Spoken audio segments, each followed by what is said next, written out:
Well, to find out what this all means, we have now two guests joining us. Campaigns Manager for Labour behind the label, Meg Lewis, and Mart Drake Knight, co-founder of the sustainable clothing brand Rapanui Clothing.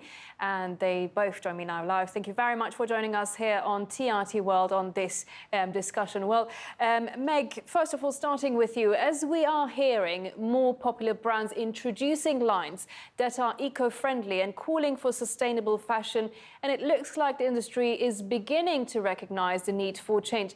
But are they really? That's my question. Or does it mean maybe even more production and using it as a marketing tool to make the brand seem as it is adopting the ideology? Yes, I think you're absolutely right there. And we have seen a big increase in talking about sustainable fashion and sustainability. But often what that means in practice is having one sustainable line, which might mean that there are materials or fabrics used that are recycled at some point. But the term sustainability might make people think that, oh, workers are being paid a living wage, they don't need to work excessive overtime, and that's not always the case. So I think that we need to be really careful when talking about sustainability. What is it that we actually mean in terms of labour rights, in terms of the environment, and not using it as this marketing tool, which might actually increase the problem. Well, actually, Mart, let's get you in here as well. So basically, do you think the industry is recognising any kind of change, or are they just using it as a marketing tool? Well, I can't speak for other businesses, really. I mean, our company was set up with the purpose to try and solve this problem. So what that means is every product we make is made from natural materials. Our factory is powered by renewable energy. We make products in real time in the seconds after they've been ordered. So we only make what people need when they need it. And everything's designed from the start to come back to us when it's worn out to be remade into new stuff. I can say when we tried to do that, everything got more expensive. And that felt pretty crazy because it didn't seem right that the economy kind of punished us for trying to do the right thing. So there are definitely challenges around this issue. What we did was to basically just redesign the way that clothes are made, develop new technologies, redesign a new type of factory, one that I'm standing in now, so that we made clothing production really, really efficient. And it's the proceeds from those efficiencies that we reinvest into different types of materials and different types of production that can solve some of these problems. As you mentioned there, Mart, so you said we are not using it as a marketing tool, but is that the reason actually why you did it in the first place? Because I am talking about big companies here. Of course, I'm not going to mention names and not make you mention any names, but I'm talking about fast fashion here. And we see these, eco lines coming out. But then again, they're producing other things on the side as well. So what do you think, though? How much of it is the fashion industry using it as a marketing tool, or are they people taking it up as an ideology now? Is the fashion industry thinking about doing this as a marketing tool? Are they responding to consumer pressure? Yes, I think that's a good thing. People want change. And myself and my brother started this business for that reason. We wanted to do something about this issue around sustainability. We wanted to change the products we bought ourselves, and we couldn't. So we decided to make our own. I think that's what the next generation of businesses will do. They'll take people who've got the will to actually buy sustainable products, and they'll give them the way. I think that that's what we did it. We didn't do it for marketing. We did it because we want to do something about it. Okay, well, Meg, what do you think the industry is doing right and what not?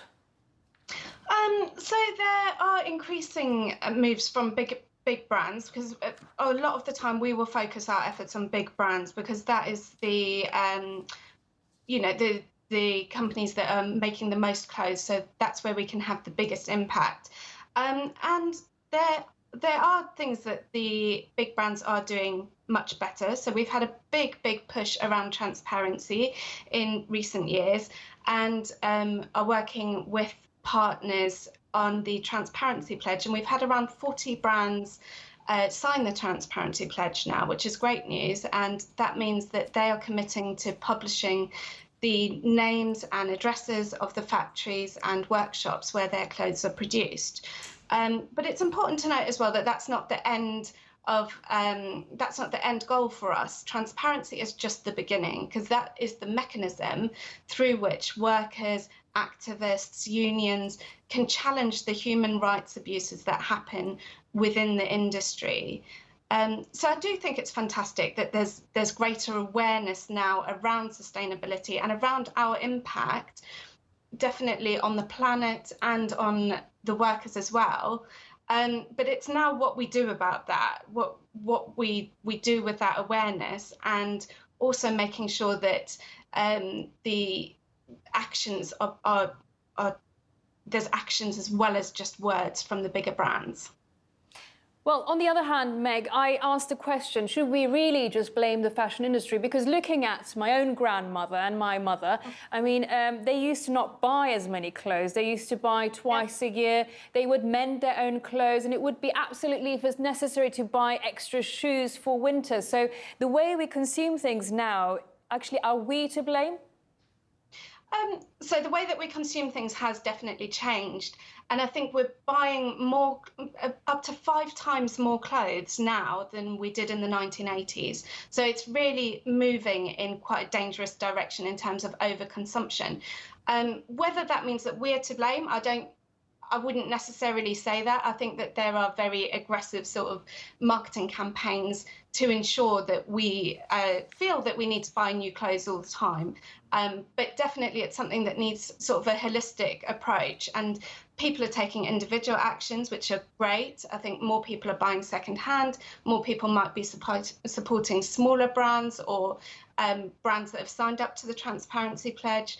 So that's fantastic. But I think we still need to keep that conversation going about what are we going to do to transform the garment sector as it is, because it does need such radical changes in order to pay workers a living wage and to end exploitation within supply chains.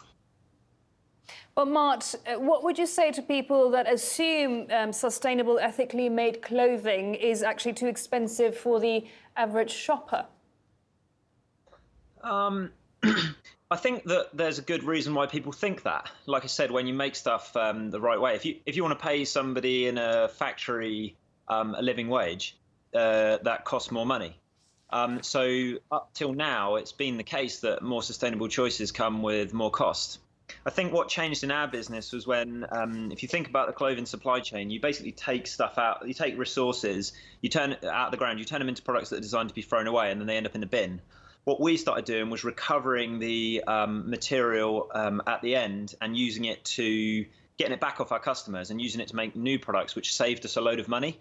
And that meant that our products were, there was no waste, they don't end up in landfill, but also it was cheaper for us to produce so that our prices stayed the same.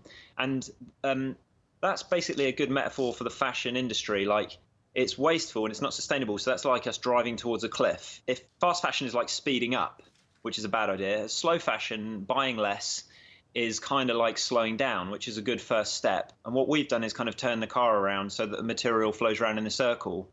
It reduces costs for the business, it's better for the environment and better for our customer. So it doesn't have to be that way. Well, I have to wrap it up here, but it was a pleasure talking to you both, Meg Lewis and Mart Drake-Knight. Thanks for having us. Thank you. Thanks.